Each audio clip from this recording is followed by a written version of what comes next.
Hello, can you all hear me?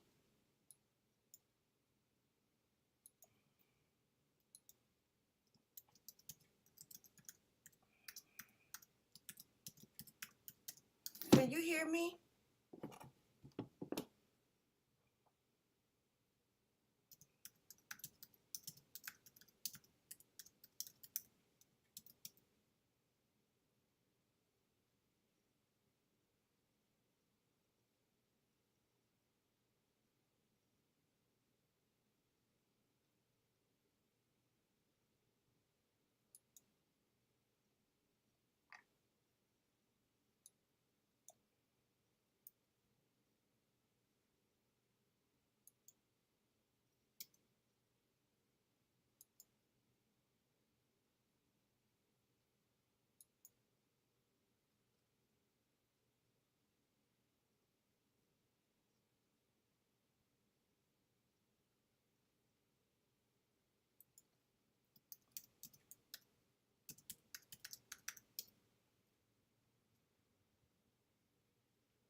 Okay, wait.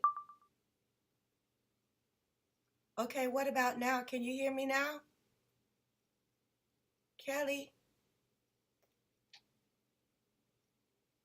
Can you hear me, Kelly?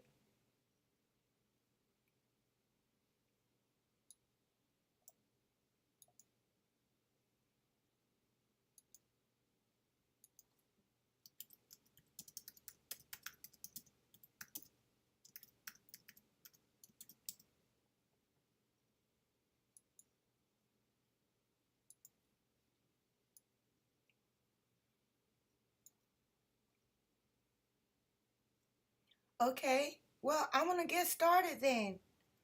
I don't know if you can see my screen, so I'm going to try to put something up here, and you tell me if you can see it.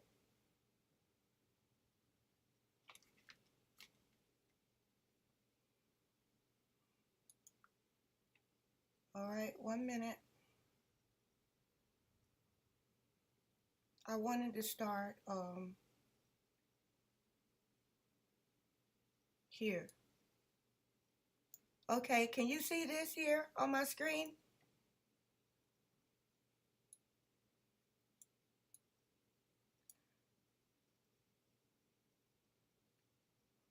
Oh, hi, Laurie.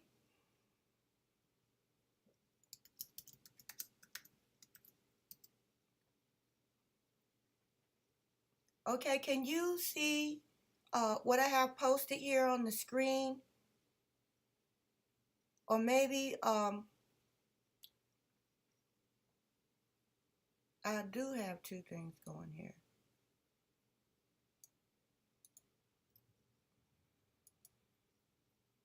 Okay, I'm gonna unhook one of these and see if you can see my screen.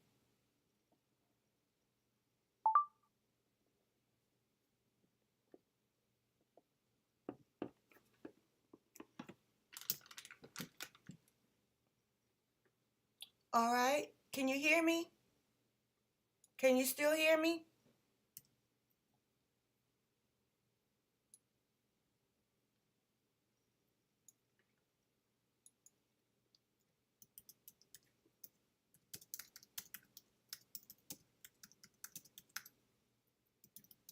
Can you still hear me?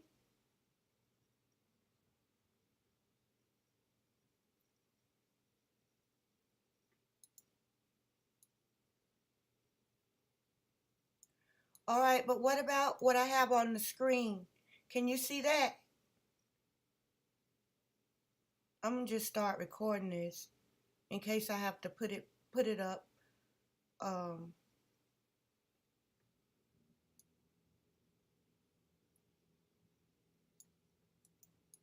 okay, give me 1 minute.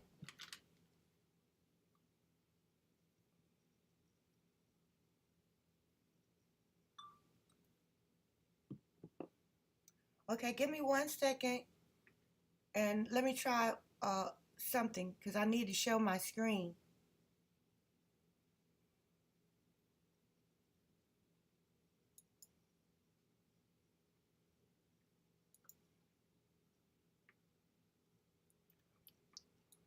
All right. Oh, great, great. Okay, well, let's get started then.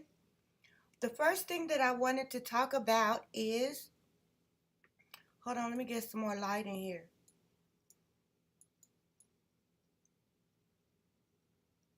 All right. The first thing I wanted to talk about is this DoorDash because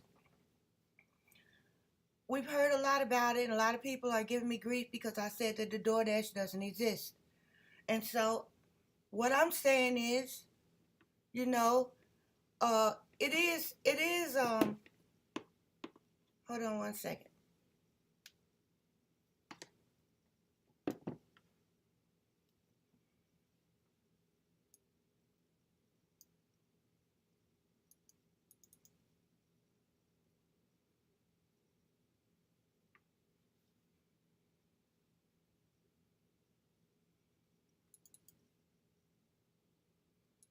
Okay.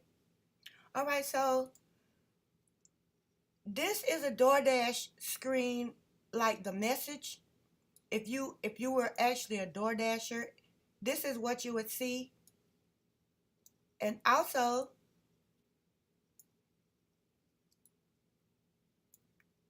I hope you can see it. All right. You can see here that the DoorDasher app is telling exactly what trips that person made that day, the restaurant. I mean, this is just the DoorDasher's view. It's this is not just the issue of the DoorDasher, but the company has hard data. And so imagine you were the DoorDasher and you had this in your phone and it said 1122 King Road for November the 13th or the 14th, whenever the actual date would be. Do you know how much that would be worth for tabloids to find out that they could get those screenshots from your phone? Somebody somebody would have sold that by now. I mean, even somebody that works for DoorDash that can see it all. They can see the route, they can see the time. Don't you know they could sell that for probably at least $100,000, and if they sell it to more than one place, you know, they could they could just retire off of that data. Okay, so the fact that no one has sold their story. The only person that's claiming that they sold the story is this guy walking around the outside of the restaurant with his phone claiming he talked to somebody. Okay, I can get up and go do that right now. Walk around the Jack in the Box and Pullman with my phone. That doesn't mean I talk to anybody. That just means I'm walking around the outside of the restaurant. That's all that means. And so this is if I was the DoorDasher and I had this in my phone and it was showing that I was the one that was at that address on that date at that time, do you know how much that would be worth in tabloid money? So I really don't think that anybody has that. I don't think anybody just skipped up to the police station and said, "Oh well, I was the one that dropped off the food, and just go home and hide under the bed because that information is worth big money." One of the biggest topics for the Kohberger case is the DoorDash driver. So nobody's sitting at home with this in their phone, and it stays in your phone for a while.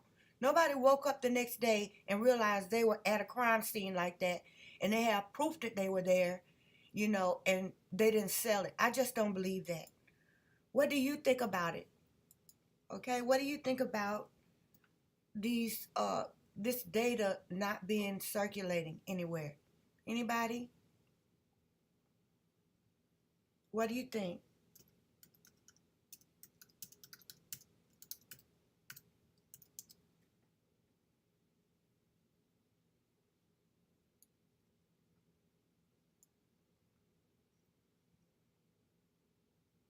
All right, I'm going to take this off. And we're going to go to the next point.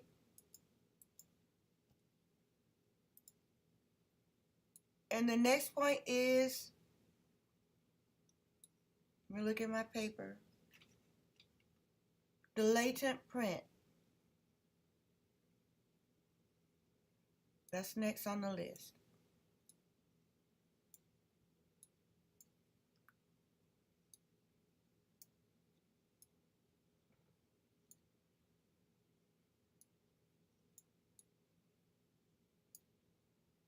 All right. Okay. This is another problem. Okay, because this is a latent print, and what latent print means is you can't see it with the naked eye. All right? You cannot see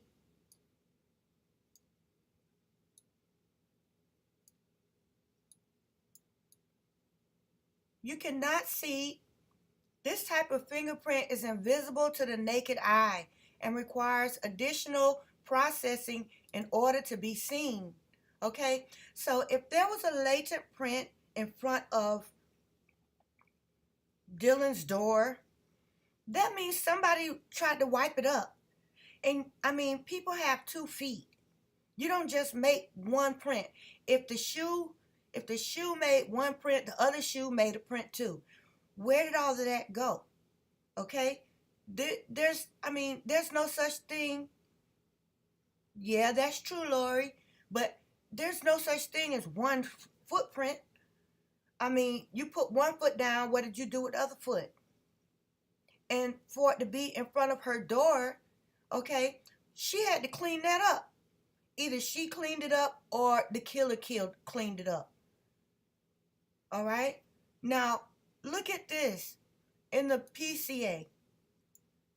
During the processing of the crime scene, investigators found a latent shoe print.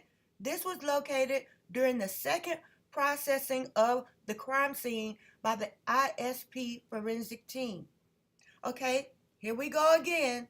The second time they went, they found the print. It wasn't there the first day.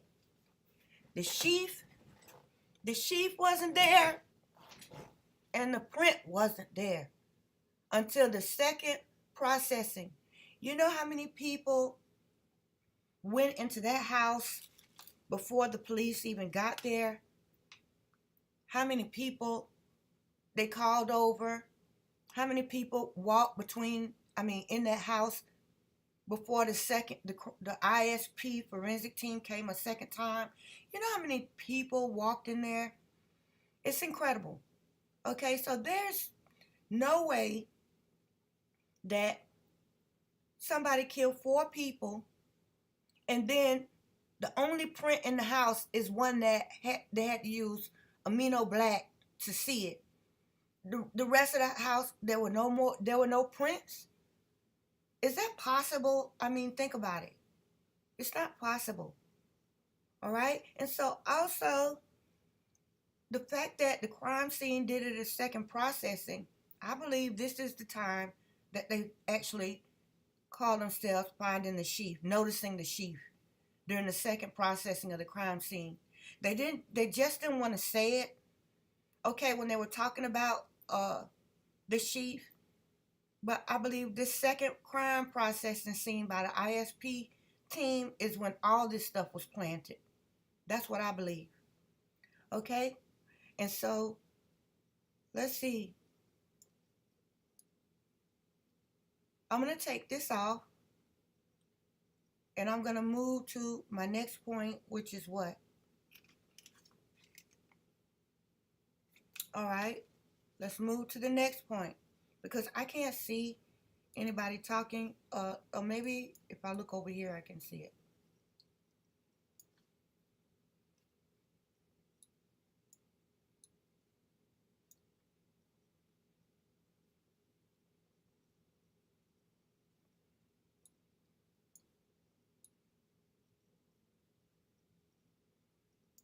All right. Well, I'm going to take this off.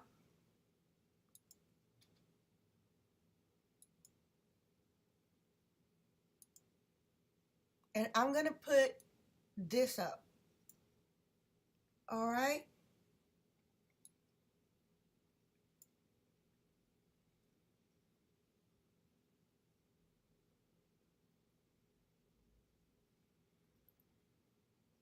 Let me find my little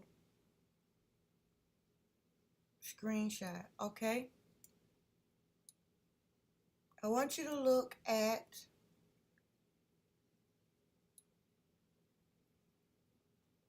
this.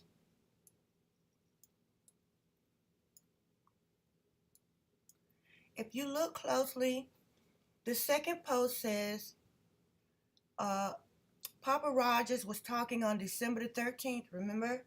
And he says, fight me. Law enforcement is no closer to solving this than they were 30 days ago. Okay, he is inviting people to speak with him about the case on December the 13th. Now look at this.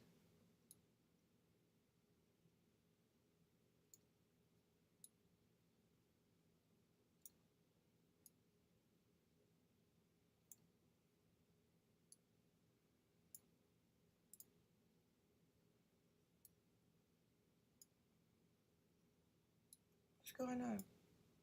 Okay, maybe I need to turn this. Well, this is good enough. I had, oh, here it is.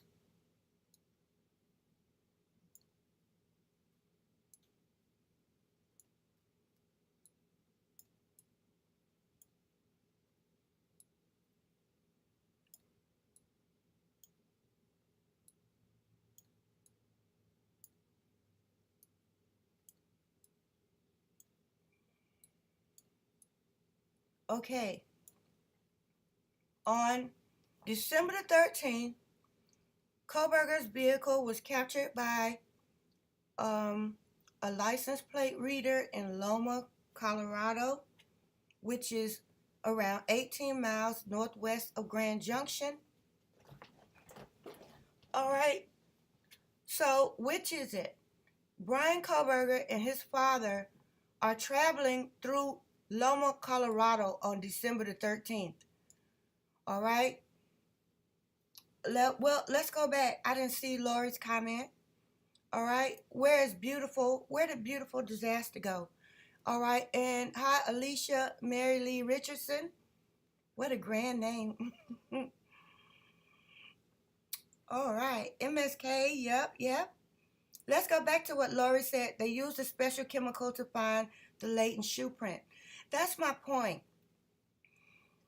Okay, if somebody killed 4 people, there should be footprints in the house, not just one that just happened to appear the second time you processed the scene. That makes me feel like everything was cleaned up. And then you came before the second process and you put what you wanted to be found. Okay? The affidavit says this matches the path of travel according to DM. So the only reason that print is there is to support DM's testimony, which no one believes. I mean, a lot of people don't believe. I don't believe. Okay? So I'm just saying this latent print just appears on the second processing. It wasn't there on the 13th. Okay. Usually a forensic team processes the scene thoroughly when they first get there that first day. Usually you can't even move anything or do anything until they've done a full assessment and gathered all the evidence that they could gather. They should have been spraying amino black on day 1. Okay? All right, MSK, remember that FBI witness expert Rob, that card say 2011 to 13, moved to 11 to fit their narrative because it swarmed in. This could be anyone's print, and they are assuming the pattern is like a van's. Okay, first of all, I think the print was placed there by law enforcement to do just what they said, to support Dylan's testimony. They say that in the PCA. They say that. They say, hey, it supports the path to travel by DM. We didn't see it until the second processing. So now, as far as changing the year of the car, that's very important, and I've made a lot of videos on this. My very first video didn't have any sound, was explaining how these sightings were not Brian's car.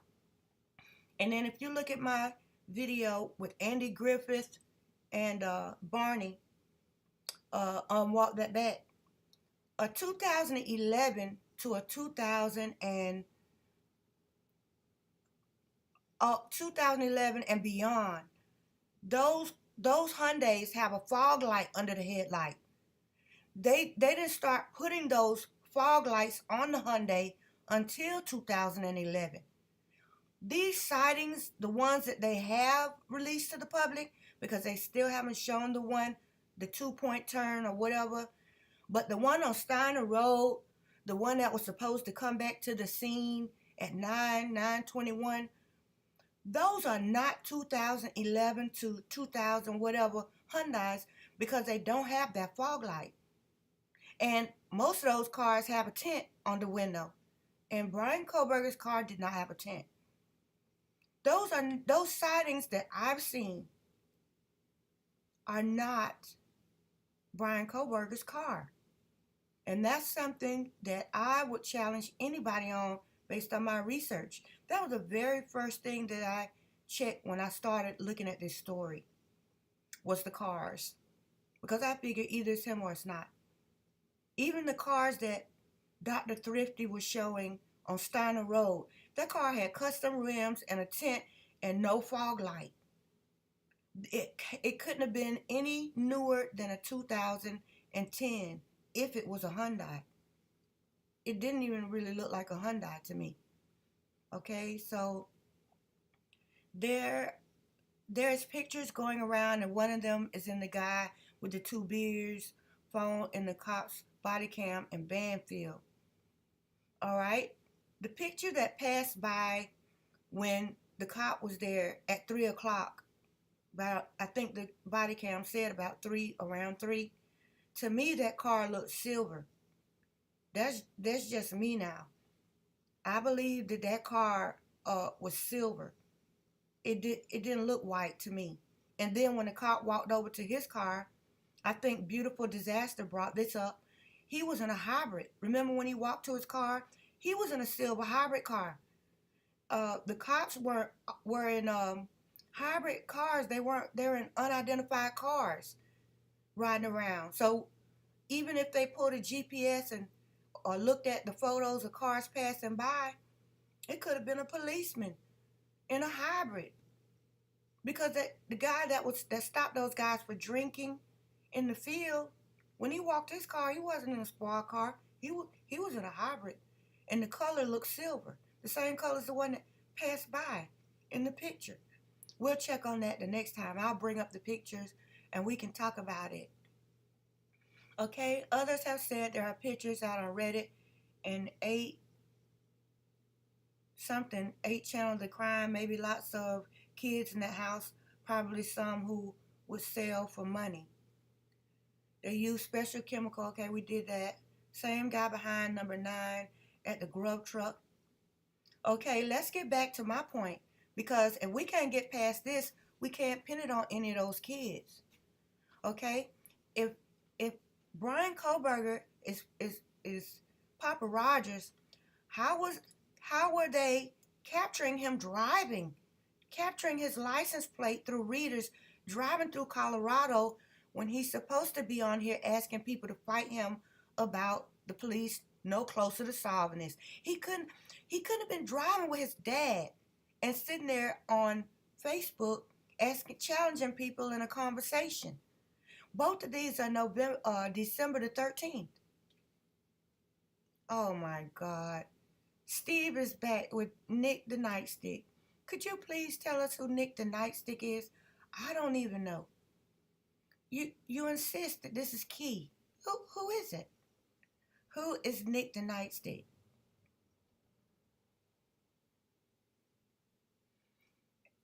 Exactly, Lori. And they were definitely taking things out as soon as possible. You don't do that. This is a crime scene, not to mention trying to have the house cleaned. Exactly. They were not supposed to touch anything until the forensic team processed everything. All right? And so Nick the Nightstick is Opie. Okay, well, then you're right then.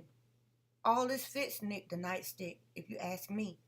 Because he couldn't have been on Facebook asking people to fight him in a conversation and driving with his dad. And if you look at the map, there's nothing out there by Loma but a bunch of different interstates where you can get off one interstate and you can see Moab here, Denver over there. But the places that they said they captured his car is no man's land. So you mean to tell me he got out of his car with his dad, got his phone, and was somewhere on Facebook asking people to fight him about the case? I think this just further proves that Brian is not Papa Rogers. And if he's not Papa Rogers, it has to be law enforcement. They should have stopped texting. They should have stopped posting as Papa Rogers while he was traveling between Washington and Pennsylvania. Unless he stayed the night somewhere, the police should have had sense enough to stop posting Papa Rogers while we were watching Brian on all these different body cams and license plate readers driving, because we knew it couldn't be him. Right? It couldn't be him because he was driving. All right, here's another point that I want to put out, and then I'll read some more of your Well, except in cold cases. I don't know if this is Yes, this was the first time they were willing to take a chance. They wanted desperately to make an arrest. They wanted desperately to tie the suspect to this knife sheath. Bloom was telling Can you help explain this idea that sending it to the Texas lab actually could benefit Kohberger's defense? In what way? Idaho State Lab. They didn't find well, anything. first of all, we're listening to Mr. Bloom, and I have to say the bedrock of the facts known in the public come from the affidavit. And the affidavit makes it very clear the nexus is to the Idaho State Lab. Now, is the extension to this smaller lab, are they considering that when this was stated in the PCA? Possibly. But the scientists will explain how they drew that DNA evidence, and I just don't think this is going to be the big deal that it's being made out of by Mr. Bloom. Okay, I want to look at the PCA wording.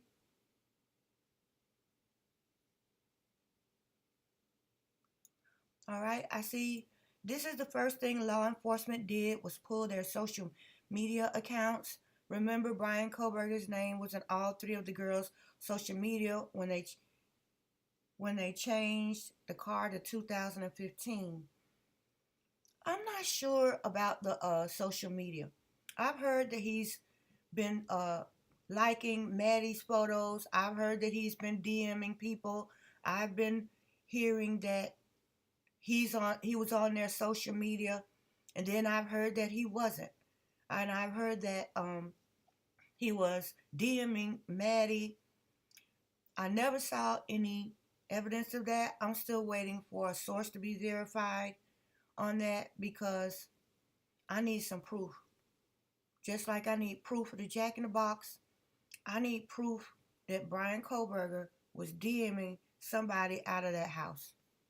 I need proof because when the case first came out, the family said they did not know, their kids did not know Brian, including Kaylee's father.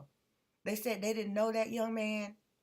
It was only later on, after they started beefing him up as a suspect, that Steve Goncalves started saying, "Oh, I see a connection between Kaylee and Brian." The first week that this thing happened, the second week, third week, whenever they brought Brian up, when they first brought Brian out as a suspect, Mr. Goncalves said that Kaylee didn't know Brian. All the family said that. And then they changed it. That's what happened. If you look at the print, I'll pull it up and put it in the next live. They said they did not know them. And so now let's look at this. I want to look at this knife sheath. I had it over here somewhere. That's a latent print. Let me show you. Here it is. Here it is right here. This is very important. This is very important, okay?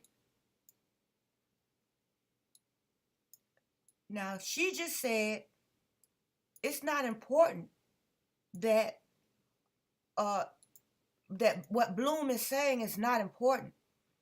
The PCA says the Idaho State Lab later located a single source of male DNA left on the button snap of the knife sheath. If Bloom is telling the truth, this is a lie. How was that not a big deal?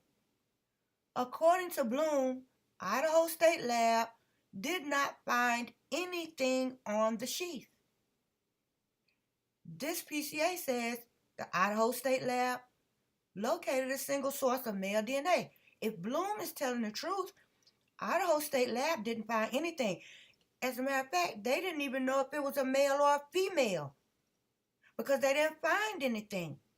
So they didn't even know, they couldn't even eliminate Dylan at that point because they didn't know if it was a male or a female. Bloom said Idaho State Lab found nothing. They found nothing. So this is a lie. And somebody witnessed and signed this power of attorney, or what do you call it? Notary public. This is a lie. And she said it's no big deal. And then here's the clincher. Listen. Have you noticed nobody has rebutted Bloom? Have you noticed that Coffin-Doffer did not rebuke or rebut what Bloom said? She didn't say that's absolutely not true. She said if it is true, it's not a big deal. She didn't rebut it. She didn't refute it. Idaho Moscow police haven't refuted the biggest news since he was arrested. They haven't refuted it.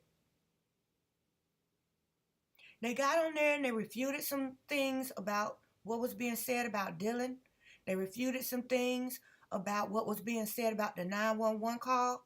But they haven't refuted publicly that Bloom is not telling the truth. Why?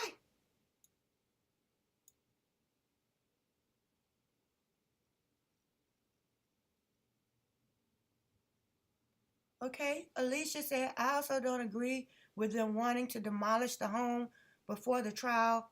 What's the rush? Just saying. Well, we know the rush because any jury that walks through that house, as big as it is, and they realize how the killer had to, and they stand in Dylan's room, and Ann Taylor passes by that door 3 or 4 times. The jury's going to say the same thing as everybody else. How could Dylan not know what was going on?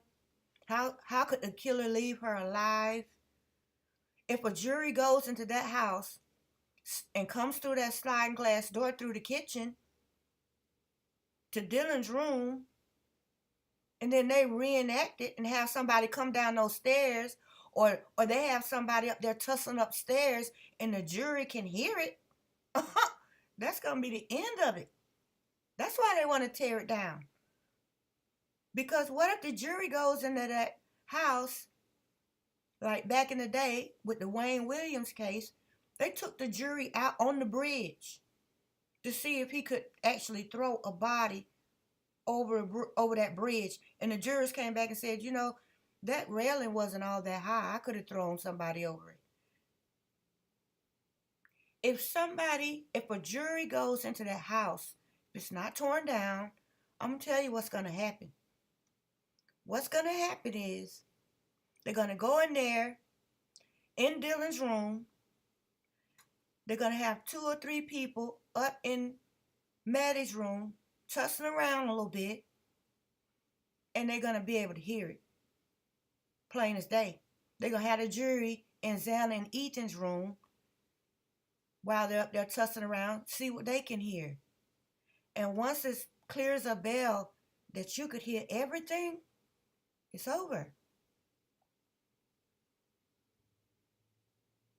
Yeah, just go review the cops' body cam in the grub truck. You will see the same guys, both videos, and the pictures of Ethan up against the wall. What do you mean the picture of Ethan against the wall, MSK?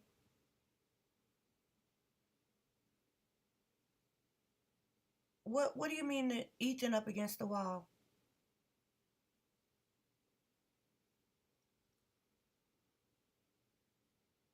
Oh, yeah. All right. And so I'm glad you guys agree with me on that, because Papa Rogers couldn't have been Brian.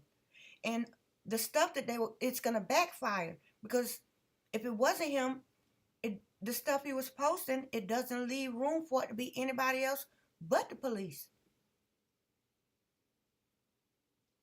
Hey, RBN, keep it rolling. Ah, ha, ha, ha. Caught a lie. What's up? That's right. Okay, so listen. They don't leave room for Papa Rogers to be anybody but Brian or the police. All right? They don't leave room for it to be anybody else when they jumped out there. Okay, here's a question I have, and I'm going to put in the chat. I'm going to ask it, but I'm also going to put in the chat for anybody later on reading this, because this is something I need to know. Hold on just a minute.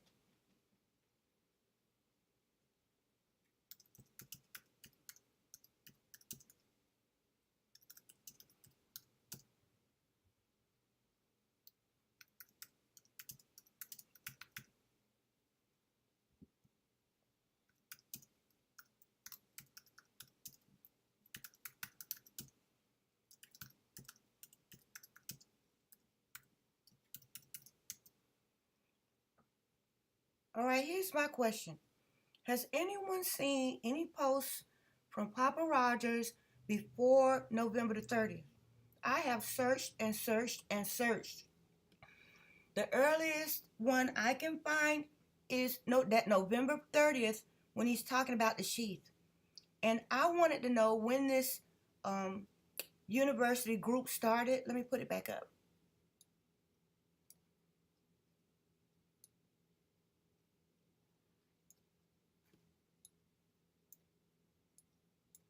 I wanted to know when this university group started. When did this start? This University of Idaho murders case discussion. All right. A lot of these are in December. The only November post that I have been able to find is the November 30th post talking about the sheath. When did this group start? And where are the posts before November the 30th? Because that will tell us when Papa Rogers actually came about.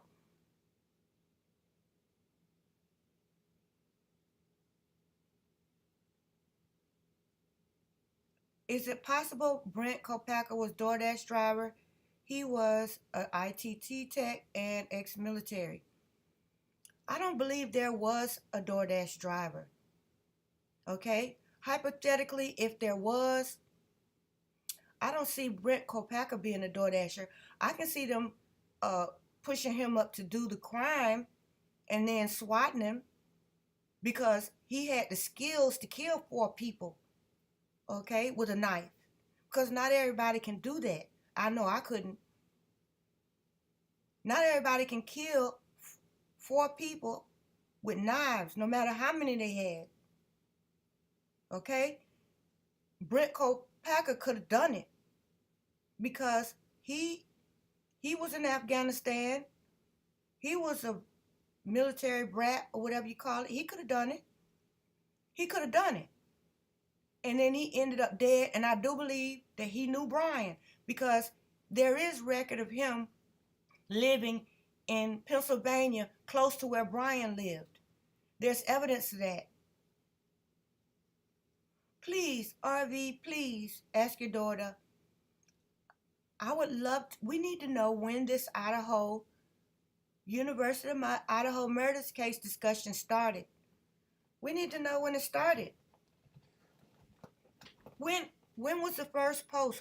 Who opened this up? They say Papa Rogers was the admin. Okay, and it says here he was the admin of the group. It doesn't say. I have tried everything to find out when this group started. When were the first posts? His November 30th post couldn't have been the first one. So it says Papa Rogers is wiped from Facebook. I guess the day he was arrested. Okay, when did it start? Whoever wiped it from Facebook, it seems to me they wiped everything before November the 30th because I don't see it anywhere.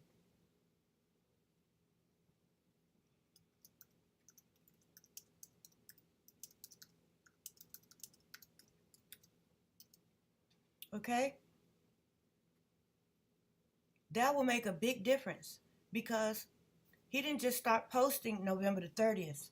Everybody's harping on that one post, but when did that group start?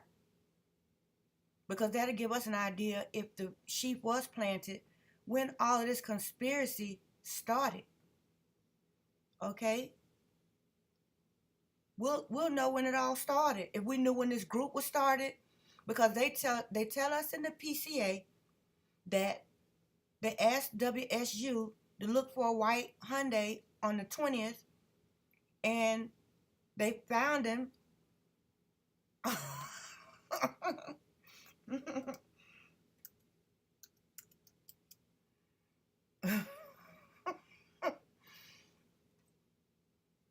I believe Papa Rogers was a cop. Me too, Lori. I do too. And then another thing, I don't have the post here, but in one of Papa Rogers' posts, he says Ethan did not live at the crime scene. And regular everyday people don't talk like that. They would have said Ethan didn't live at the house or he didn't live there with them. They wouldn't have said Ethan doesn't live at the crime scene. Regular ordinary people don't talk like that. And so that's another thing. It's just a lot of language reading through those posts that aren't right. Okay, what have I missed? What do we need to talk about? What do you want to talk about? Because these are all my points. Coffindorfer saying that perjury inside of a PCA is not a big deal. It's not a smoking gun. What it is perjury, because you're saying that Idaho State Lab found the male DNA, and that's a lie. And no one so far has said, well, that's not true. She couldn't even say it wasn't true. The problem with getting paid to push this Brian Kohberger narrative is you have to worry about your reputation after this case is over with. All these lawyers and psychiatrists that jumped on this bandwagon figuring Brian was going to go down one way or the other and they might as well make this money. You're going to have to answer after this case is over for all the stuff you said. Okay?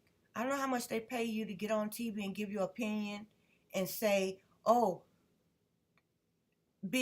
perjuring yourself in a PCA is not a big deal. But guess what? Yes, it is. Yes, it is. And for you to say it's not a big deal and you're an attorney is scary. Because there's no way Garagos would have got on TV and said, telling a lie in a PCA is not a big deal.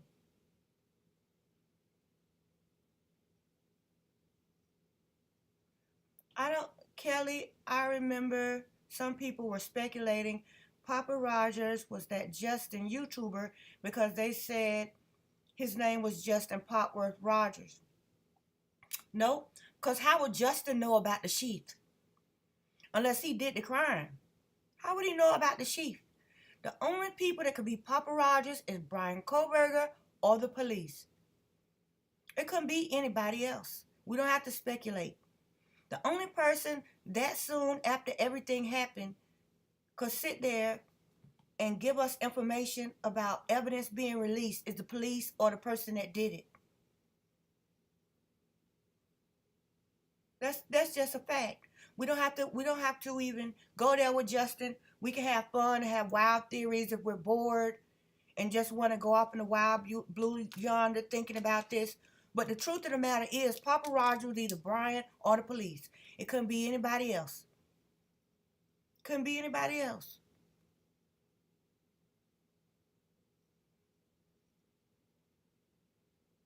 Couldn't be anybody else. Yeah, the web page definitely is not the way kids this age would talk. I agree. No, he's not a hacker. He's not he wasn't Papa Rogers. It's just somebody they drug up as a new sensation for views. And I had to click through that for about a week to find some real news about Brian Kohberger when this Justin stuff came out. But I just wasn't interested because I know that he's either Brian or the police. And see, once I find something that the proof is there for me to believe it, I don't entertain anything that contradicts that, because then I end up right back where I started. I'll be running around like I'm in a circus. If I say, well, there was no DoorDasher, according to what I found, and then I say, well, if there was a DoorDasher, hey, wait a minute, I thought you said there was no DoorDasher. I don't believe there was a DoorDasher. And the fact that somebody jumped out walking around the restaurant saying they talked to the DoorDasher with absolutely, no proof, just proves my theory that they're trying to make the DoorDasher real when it's not. Nobody's come out with.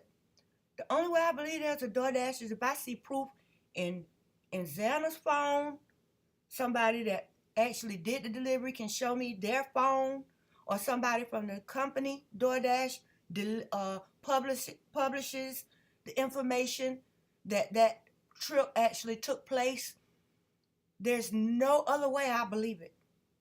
And I'm going to tell you the only reason I really believe there was no DoorDasher, besides the fact that the bag was conveniently sitting there in the kitchen where you could take pictures of it. Okay, another part of the staging. The reason I don't believe there's a DoorDash is that label on that bag.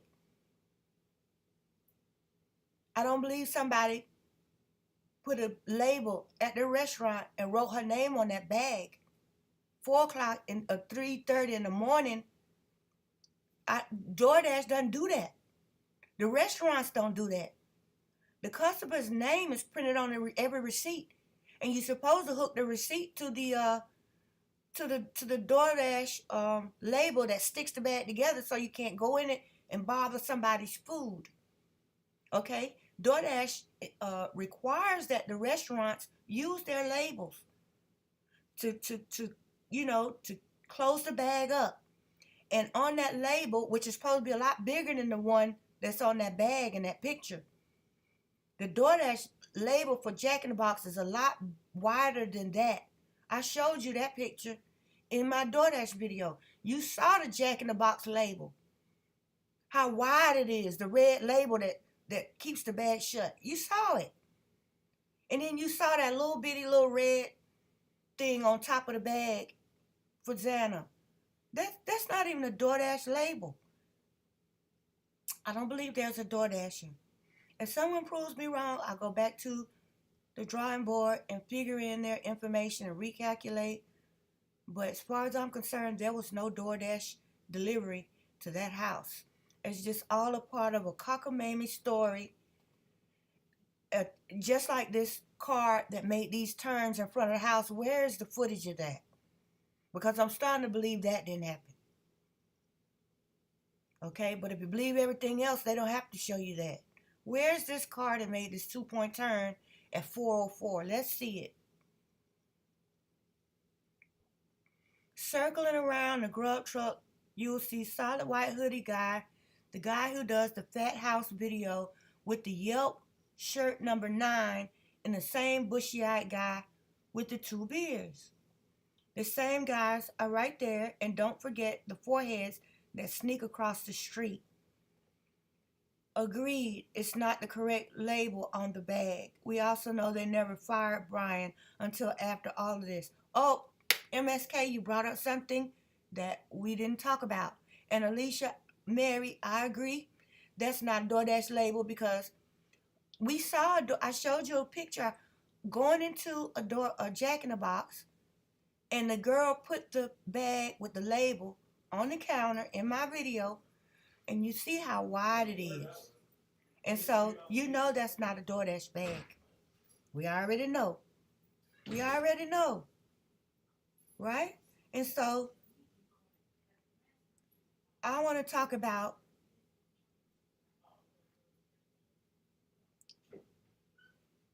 would they never fire Brian until after all this? Okay, that's another thing I want to talk about. Is one of the videos I made about, I can't even remember which one it is. It's a shame. My own work. But it was saying that Brian was planning to come back to WSU. All right? If they were going to fire him and his job was at risk and they were treating him like crap at the school, and here's somebody, 4 people were murdered, and they got a picture of his car on TV saying this is the suspect's car. All right. Would you come back? Honestly. Would you come back? And these people are saying you're doing a crappy job. As far as we know, he hadn't actually been hired yet as a policeman. Okay. But the biggest deal is his demographics are becoming more and more like the suspect, according to the news. They got a white Hyundai out there. All right? They got a white Hyundai out there. And they have, what? They have something else they had besides the car. Oh, the license plate. They were saying the car in the suspect vehicle didn't have the front license plate.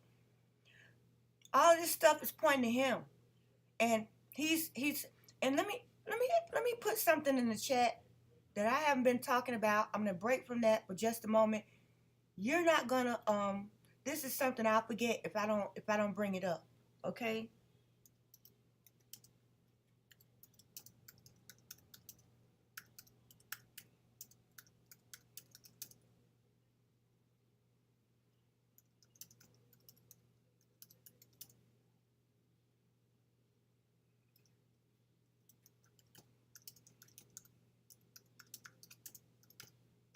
I got a good one for you. I got a good one for you. All right? Here's my question. If Brian hates women so much, why is he allowing Ann Taylor, a female, to represent him? Why? If you hated women, would you trust one with your life as a lawyer? If you look down on women as an inferior species, or you just didn't like women, would you let one defend you in a murder case? A quadruple murder case?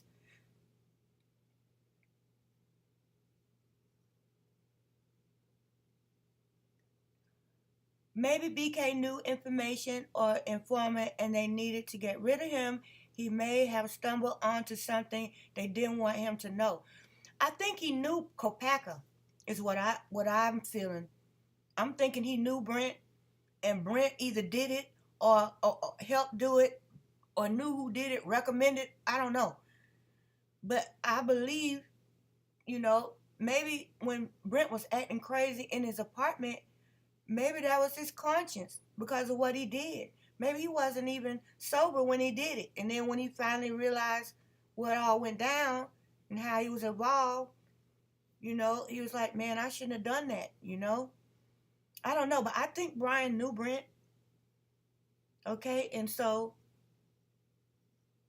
I definitely think it's possible that Brent actually did the job because he would have a knife and he would have the ability to go in and kill 4 people in a small amount of time, as far as we know. There's lots of out-of-state Elantras at the university. There were 22,000 just at University of Idaho. But they said themselves in the PCA, they want to look at WSU. They wanted to look at WSU. 22,000 right there at home in Idaho, but they want to look at WSU white cars. What about did they clear all the people on their own campuses?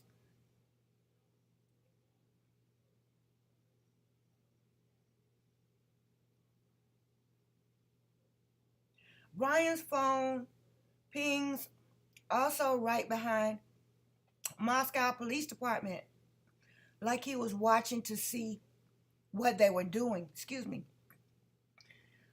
Well, the phone pings are not written in stone either, because I did a video and I took it down because it was a little messy. I did a video where I took I timed how much time it would take Brian, excuse me, or anybody else to go from Blaine to Stadium Drive in Pullman, and that's just a trip that's not possible. There's not enough time. And I'm talking about taking the shortcut from Genesee to Uniontown, not going all the way down to Albertsons, that city down there, or anything like that.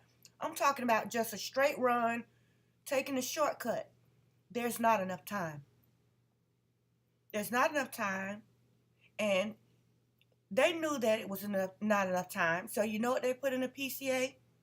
They put Johnson, Idaho, to confuse everybody, because once you get from Uniontown on your way to Pullman, this is when you discover there's not enough time. So now you have to figure out, was he on Johnson Road, Johnson, Idaho, Johnson Avenue? You know, there's ambiguity there where people, they can say, well, we made a mistake, this was a misprint or whatever, because they know that that's where the problem lies with the time. I'm sure they do probably have him on camera in Pullman. That's where he lives. So they probably actually can see him in his car in Pullman. That's where he lives. But as far as all of this other route, they don't have him on any camera. They don't have him on any camera. It's just phone pings. They got his plate readers in Colorado, but they don't have his plates read anywhere in Idaho. They didn't catch his car anywhere between Blaine, 3 or 4 cities. And you don't have him on camera anywhere? And you telling us you know exactly what time he was at these places? So the phone pings, to me, went out the window when I realized that wasn't his car. When I realized that wasn't his car, I was like, okay, whose car are they tracking? Because that's not Brian's car. He didn't go back to the scene at 9:21, because that's not even a Hyundai. Only way that's a Hyundai is if it's a 2009 or 10, and the windows are tinted. So he didn't go back to the house at 9:10. If that's the car, maybe he did go back, but that wasn't his car. So the pings are a problem. Brian's sister did write one letter stating it was his drug addict friend, veteran friend, that was lurking in the girls' windows, but I don't know. Okay, this is how we know that Brian's sister didn't write that. Because if you read that, and I got that in my, I think it's the one, Resurrection of Brian Kohberger. If you watch that one, it's in there. In that paragraph, it places Brian and a friend at the scene of the crime, behind the house. I don't think he would let his sister say that in public, that him and the guy were so close to King Road that the guy was getting out peeping in the windows and he was back there in the parking lot. I don't think Brian's sister would place him in Moscow at the scene of the crime. That's crazy.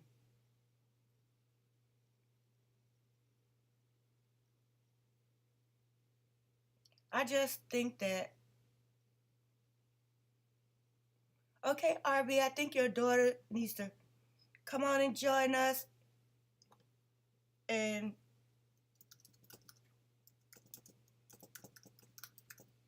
I think she needs to come on and join us because she has valuable information to help us either prove our theories or fine-tune our theories, because we got a lot of good stuff here. Okay, we have enough that we don't have to be running around chasing wild theories. We have it narrowed down enough to where we don't have to keep chasing everything that comes out in the news that doesn't match the evidence. All right? It doesn't matter whether Dylan was a transvestite or not. Okay? Did she wipe up that footprint? Did they plant that footprint in front of her door? Did she really see the killer? It doesn't matter whether she's a female or a male. We have to stay with what matters and what makes sense. I think the PCA was written to get him off. Letitia. Okay, Letitia, welcome to our group. We really need to get whatever information you have on the PCA, on the University of Idaho murder case discussion. We need the dates. We need some more posts. We need some dates of when this thing started, because the earliest one I have is November 30th. Okay. Welcome, Letitia.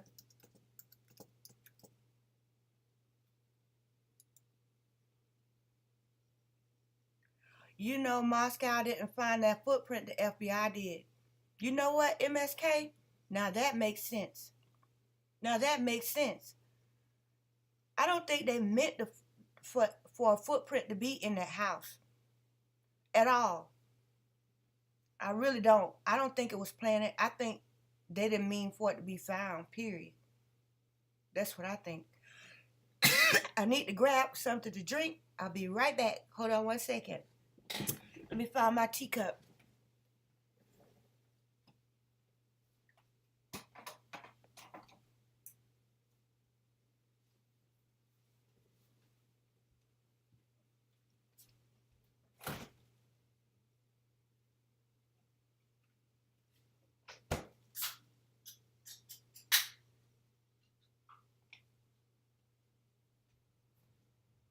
All right, I'm back.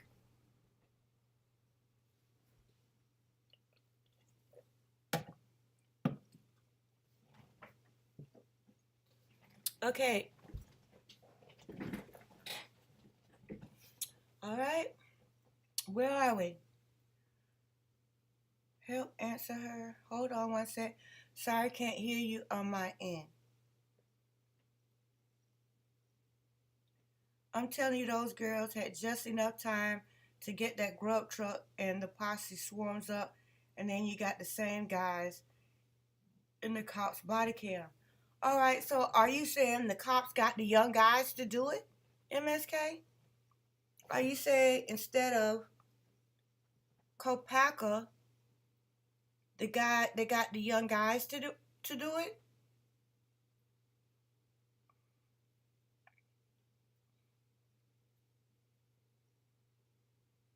I have another question I'm going to put in the chat for us to work on.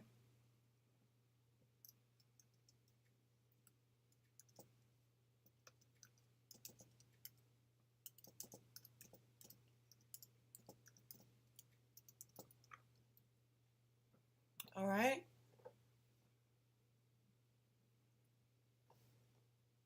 Is Dylan involved? Take this off.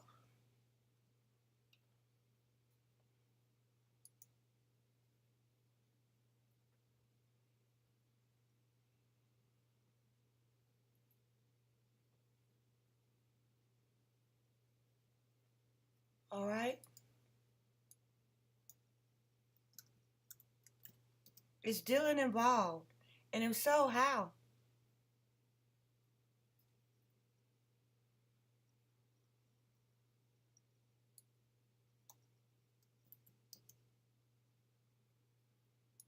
Okay, let me put this back up here. Okay, there's one more thing I want to show you. I know you guys probably have other lives that you go to on Friday night, and I'm not trying to hog up all of the time, but I want to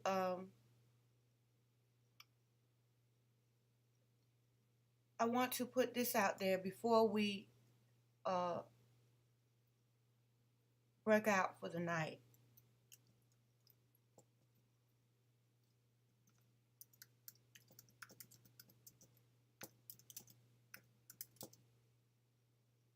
And then I'll get a chance to read over some more comments and see what you guys are talking about. I'm sure I didn't see all of them.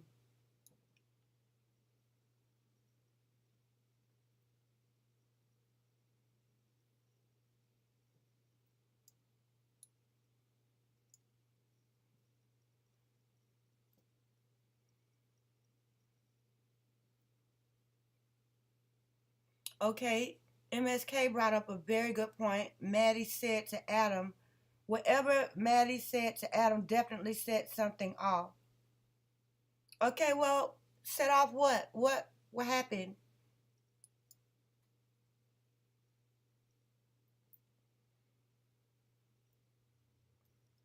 Okay, I found what I was looking for.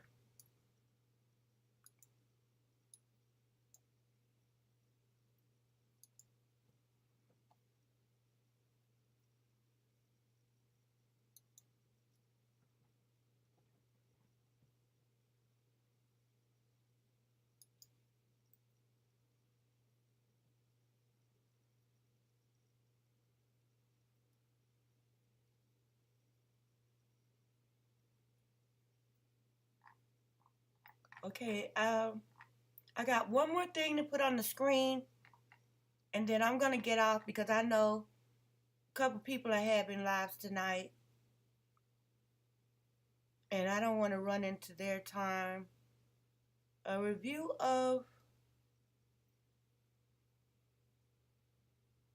All right, let's talk about this.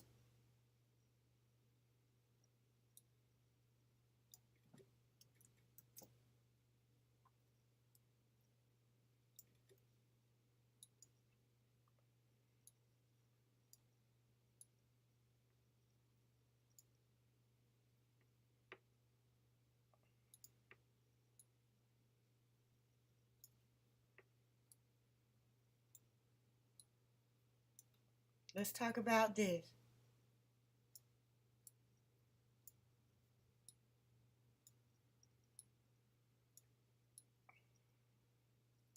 All right, according to the PCA,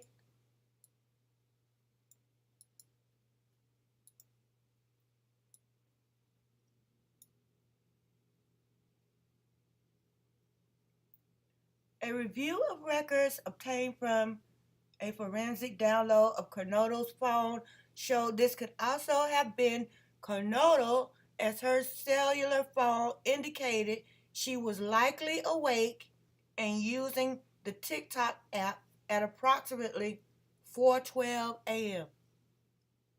What do we get from this?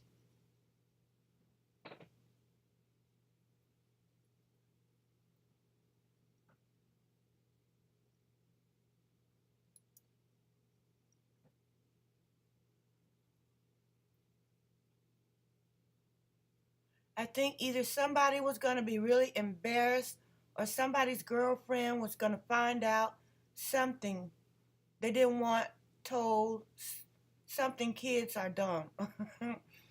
All right, Letitia,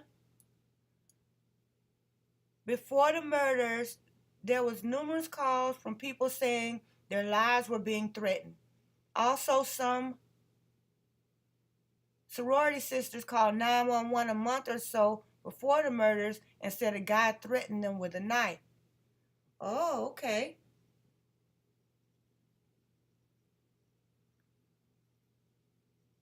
Yeah, the guy that ended up in the veneer later from that teasing.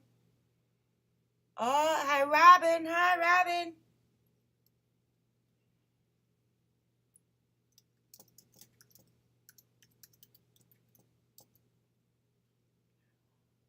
The voices I heard from the camera next door of what we supposedly made it sound it was someone they trusted. Do y'all see that? It was someone they trusted.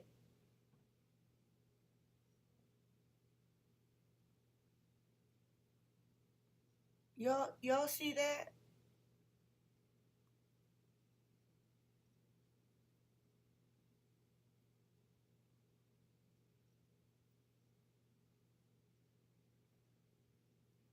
Yes. And then MSK, that's a good point, because guess what? The TikTok activity that they're referring to is only one word, type queen, right?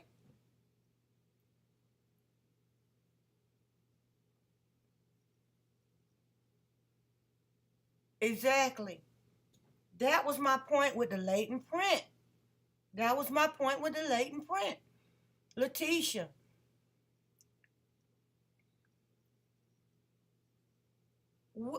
how could this person just walk out of a room from killing somebody and leave and there's no footprint, and then somebody's got to come in and find it with amino black?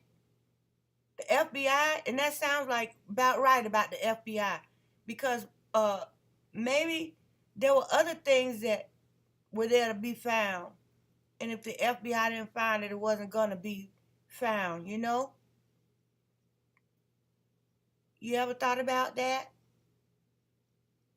Because I wasn't even thinking about the FBI were the ones that found the latent print, or we wouldn't even be talking about it right now. We wouldn't even know about it. We wouldn't know a thing about it.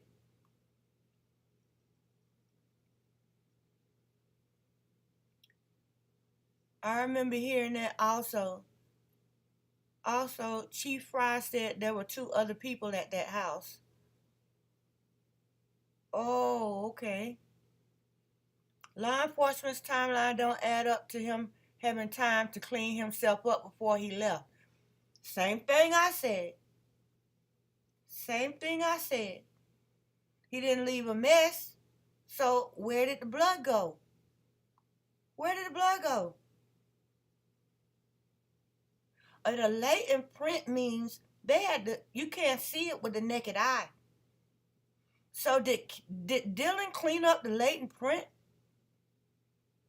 Let me type that.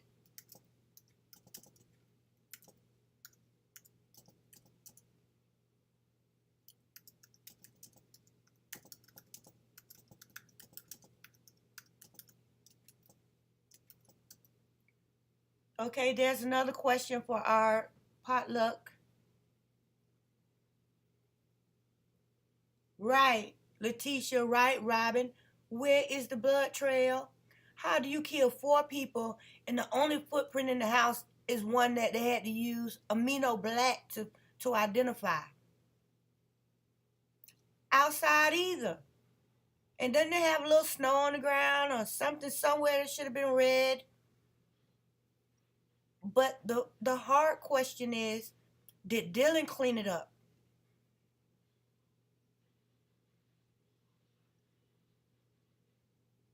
RV said he believed Dylan cleaned it up.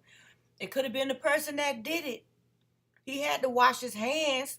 If he left out of the sliding glass door or the front door, he would have left blood on either one of those doors. There was no blood on the front or the back door.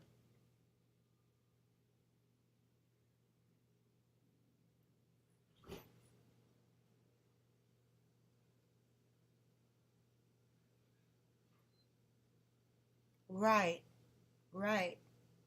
So who cleaned up the blood? And does that mean that Dylan had to be involved? Is that what that means? I mean, honestly. Is it possible for a print to be in front of her door and somebody cleaned it up to where it wasn't visible until somebody came with amino black? Why wasn't her footprint on top of the footprint? If she just came out of her room and didn't know what was going on and it was right in front of her door, why wasn't her footprint on top of the latent footprint?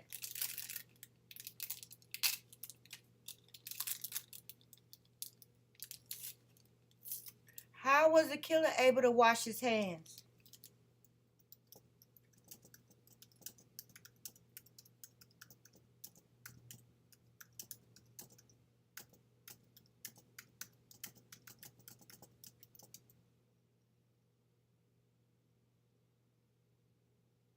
All right, we know from, let me see which video it is. I need to remember my own stuff.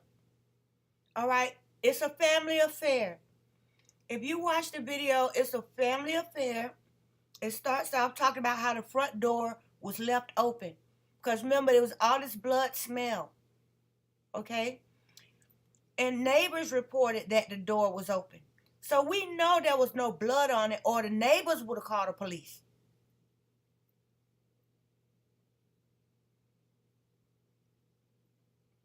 Right, yeah. Robin said, yeah, and there was snow either that day or day after, and no blood noticeable with 4 people. I agree. I agree 100%. Blood is very hard to deal with. You don't just clean it up in a house, and you don't, and another thing is, whatever they clean that blood and stuff up with, they had to get that out of the house. And I think that's part of what took so long.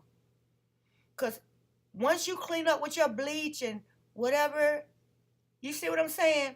Once you clean up with your towels and your bleach and stuff, you have to get rid of that stuff. It has to leave the house. So how did it leave the house? And you don't just get blood out of a car either, especially a car.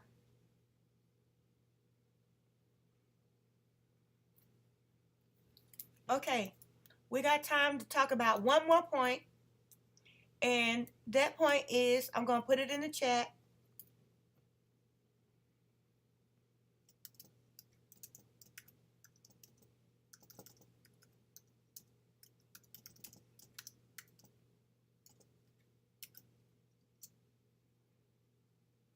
Did law enforcement really find IDs in Brian's stuff? That's the big question.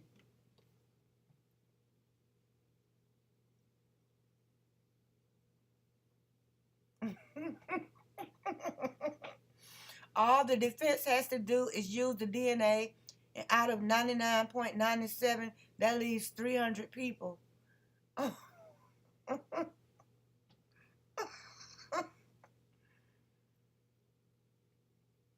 If they did, they probably planted them. How could there be no, how could there not be? Listen, the neighbors reported that the front door had been open for a while. Matter of fact, I'll find it. I can find it right here.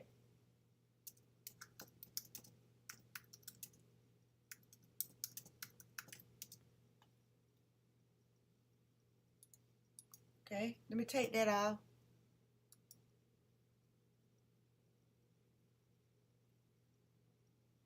I heard somebody say a whole handful of IDs.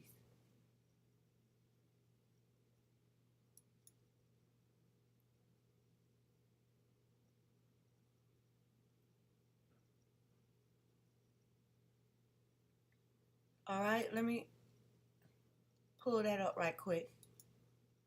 Just give me 1 second. And this is the last thing I'm going to post. Hold on, let me find it right quick.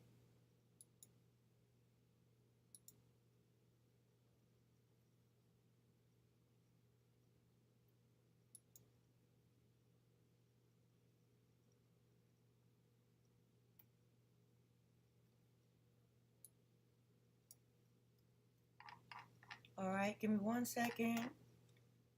And I will just make a screenshot of it. This is from my video, It's a Family Affair.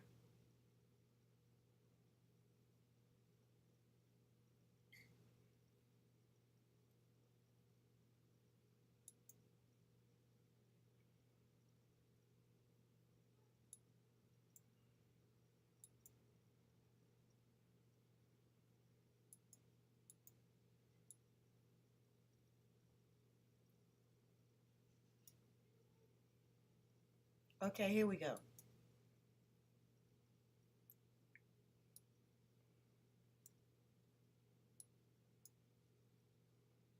That would have been virtually impossible without covering on the floors, and even then they found one print, they would have found more. Right, right, right. Right, right, right. Right, right. That's right. Okay, let me post this.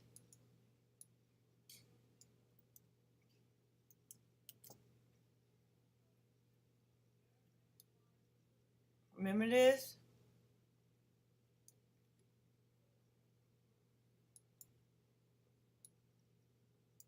See if you remember this.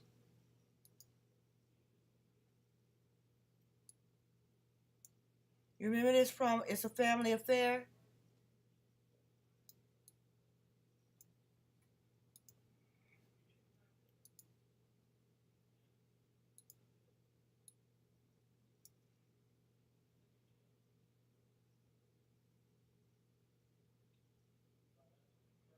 Well, wait a minute now, Letitia.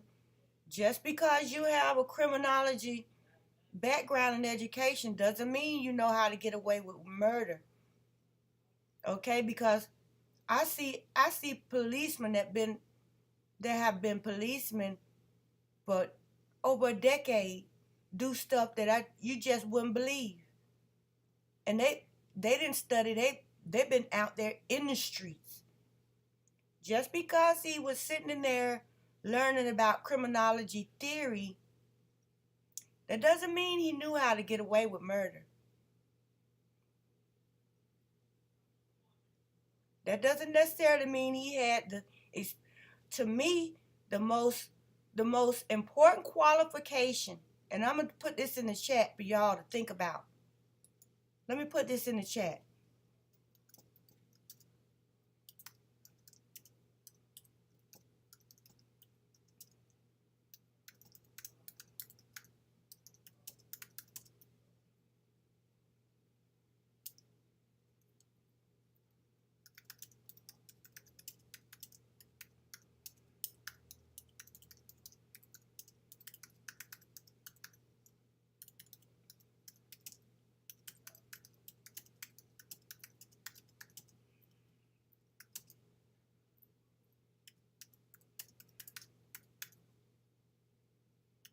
Now, what do you think about that? Because I understand that Brian had a master's degree in criminology. He had started his PhD program. He had an associate degree, if I'm not mistaken, a bachelor's in psychology. All right? But you have to have some degree of physical aptitude to be able to go in a house and kill 4 people, and 2 of them saw you killing the other person.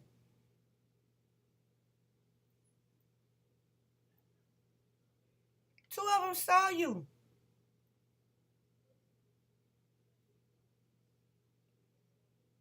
And then you had to get in there and you had to get the drop on 4 people. You had to get the drop on Kaylee and Maddie, who probably weren't asleep because they were up playing on the phone and everything. Didn't seem to me like they were trying to wind down. Sometimes kids like that don't go to bed. The sun come up and they still up playing.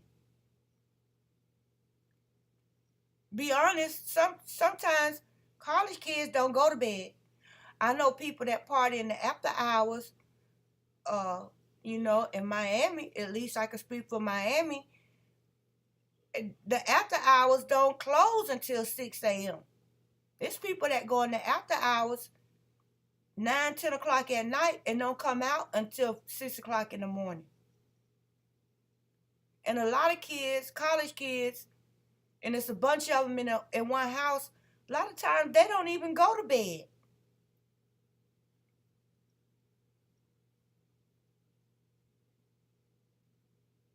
Be honest. But I'm just saying, the door was left open. There was no blood on it, or the neighbors would have called the police. And for all this stuff that Dylan and nobody knows anything about, the dog was conveniently locked away in the room. Murphy was tucked away safe.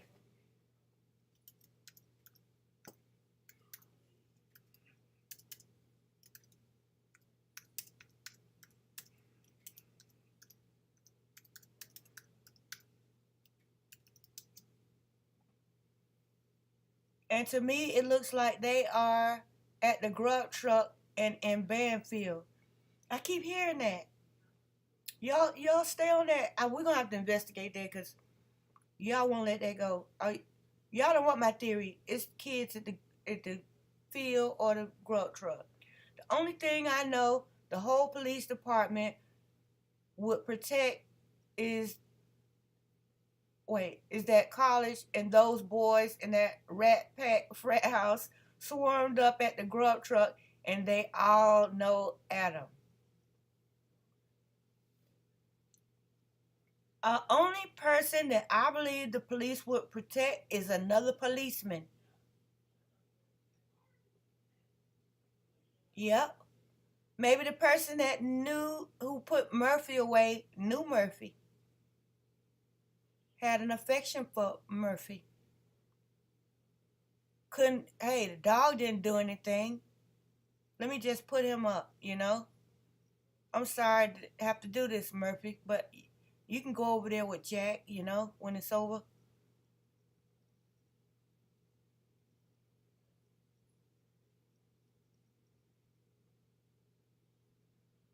That's true, Lori.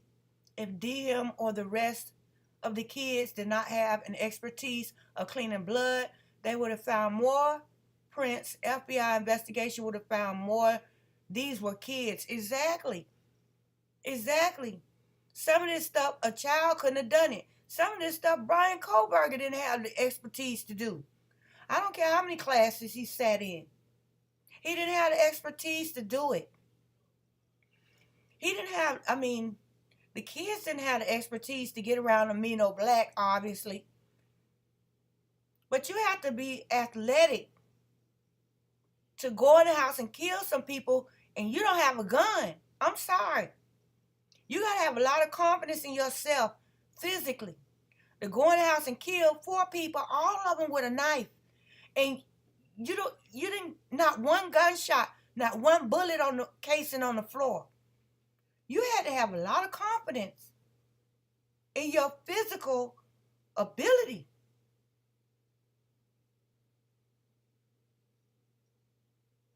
Or it was more than one person.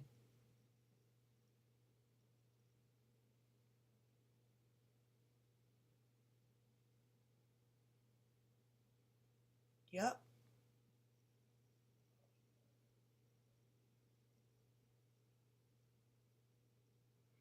All right. RV said, I still feel all the noise complaints were bull because the whole neighborhood was loud.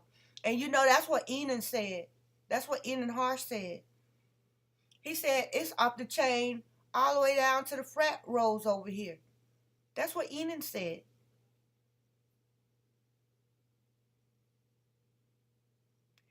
That's what I said, Lori. This was done by people who knew what they were doing. They have killed more than likely before. They have killed before. Not one bullet casing. And Ethan wasn't a little small guy. Ethan wasn't a little pipsqueak.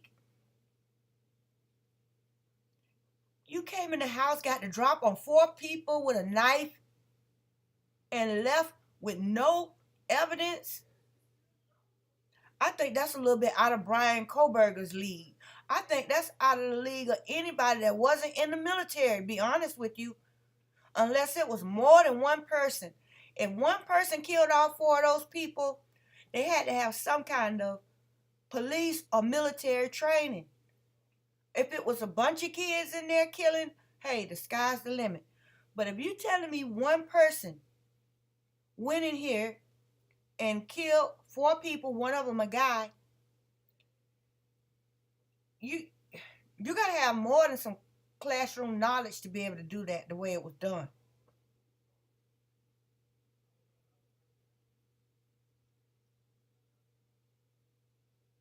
RV said, I agree with cops on one thing, it was targeted. Okay, remember when they kept changing that?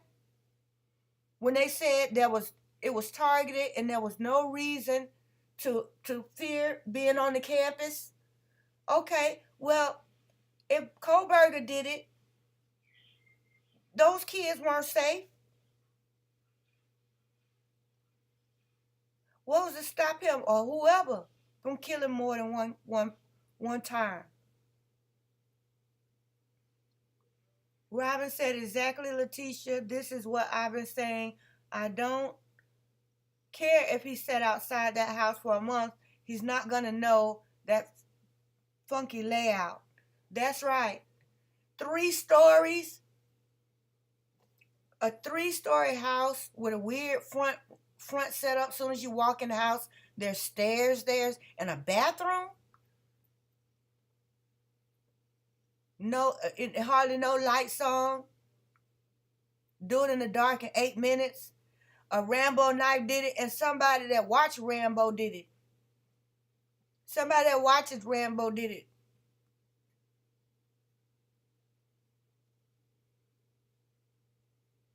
Right. We have to think about that too. They got us convinced it was one person when that's not necessarily. You're right, Letitia. You're right now.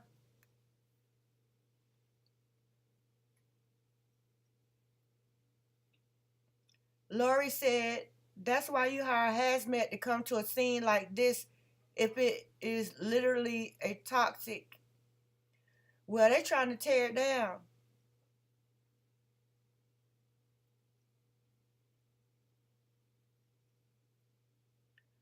RV, well, how are they saying Brian stalked them? There was 12 pings. He lived there 3 months. That's going to Moscow once a week, right? If those pings were even him in the first place. And if only was sliding door, why not go to the first room he came to? DMs. Yep.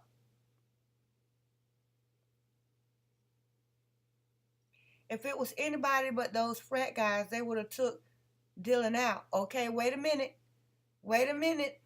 I got some information on that. All right. We know that Bethany is related to law enforcement. Okay, and I'm going to tell you how. I'm going to put it in the chat.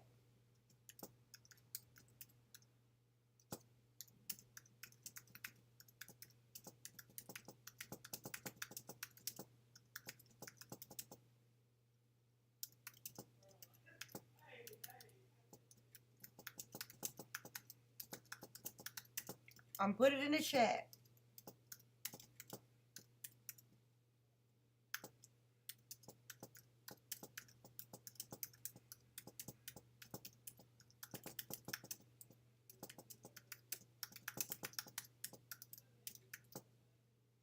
I'm going to see if y'all knew this. Now, y'all check that.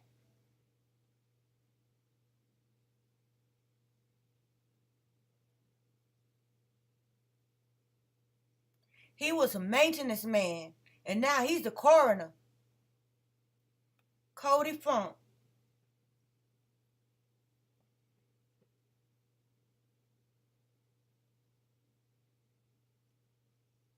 Now, Dylan, that's a little more complicated to figure out. But let me find Cody Funk.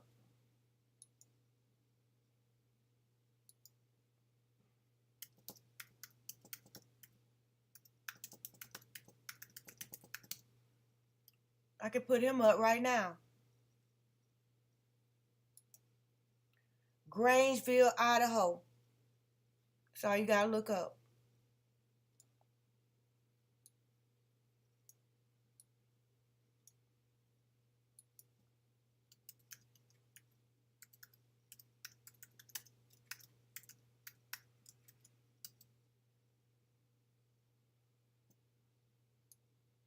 I'm getting ready to put it up for you.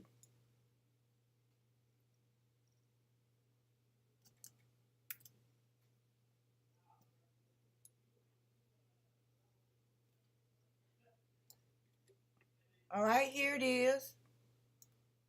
I'll take this down.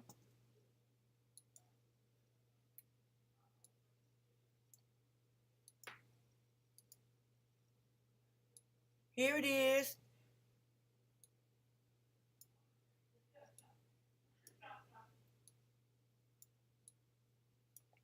Cody Funk. Cody Funk, right there at the bottom. He was maintenance. He was maintenance.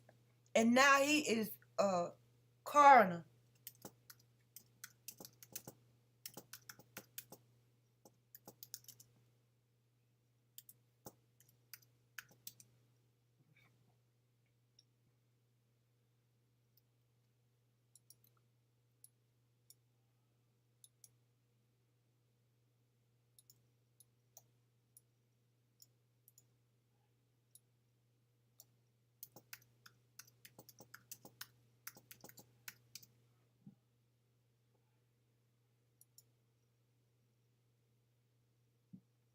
All right, I'm going to put this up here.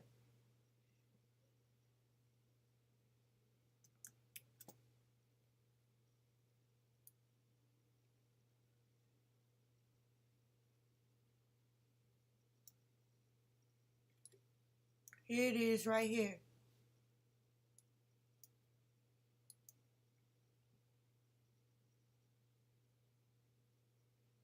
It's not a good shot, but you can look it up. You'll see what I'm talking about. Oh, here it is. All right, look. You thought I was joking, didn't you? Idaho County Free Press.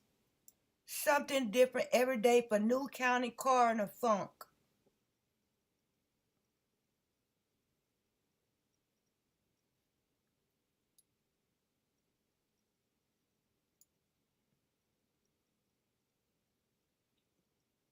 The killer would still have to know which room Maddie was in. They been there before, or someone close to them told them. Yeah.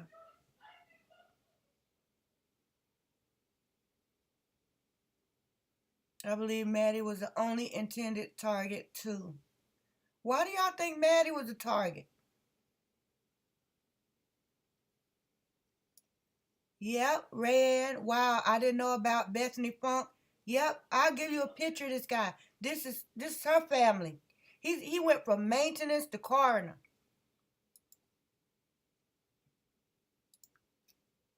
In Granville. So, of course, nobody's going to touch her.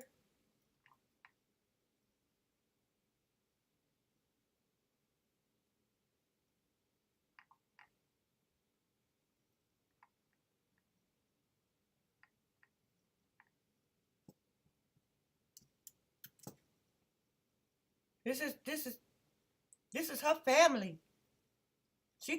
Bethany is connected.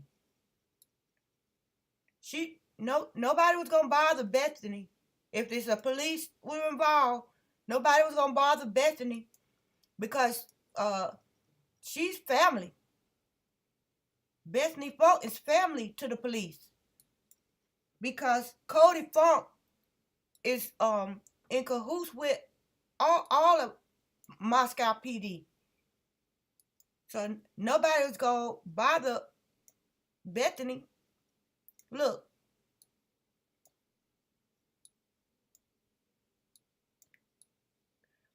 This is a new chapter for Cody Funk of Cottonwood, who stepped up as Idaho County coroner on Monday.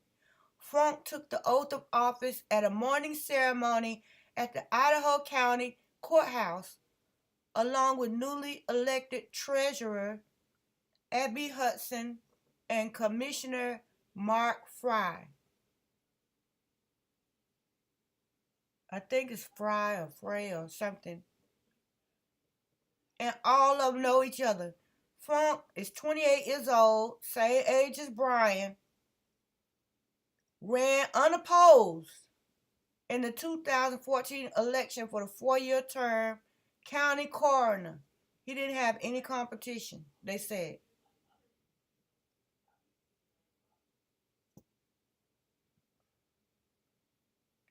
Funk is a 2005 graduate of Grangeville High School and is part of his family's local farming operation. This is Bethany's family. And you'll find that Cody knows Brett Payne and all of them.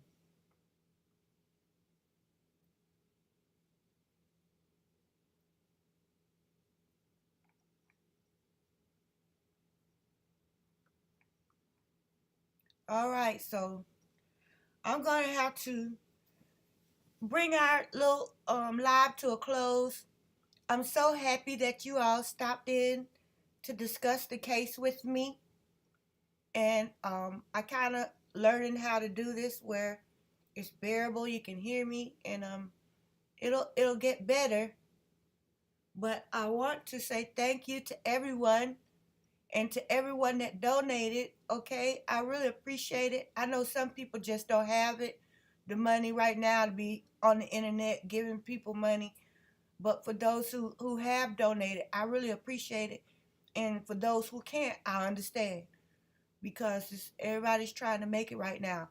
If you can, I appreciate it. But if you can't, don't put yourself out. Especially if you have kids. Okay, so we're going to make it one way or the other. We're going to keep the train rolling down the track. Thank you so much, Scott. A coroner with only a high school education. I told you, Robin, Bethany is protected. She's part of the police family. Because when you investigate Cody Funk, you're going to find out that he is in cahoots with Brett and Corbin and all the rest.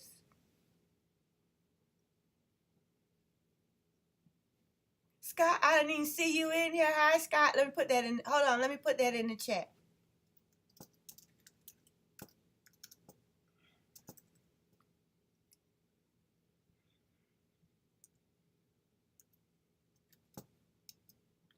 Okay.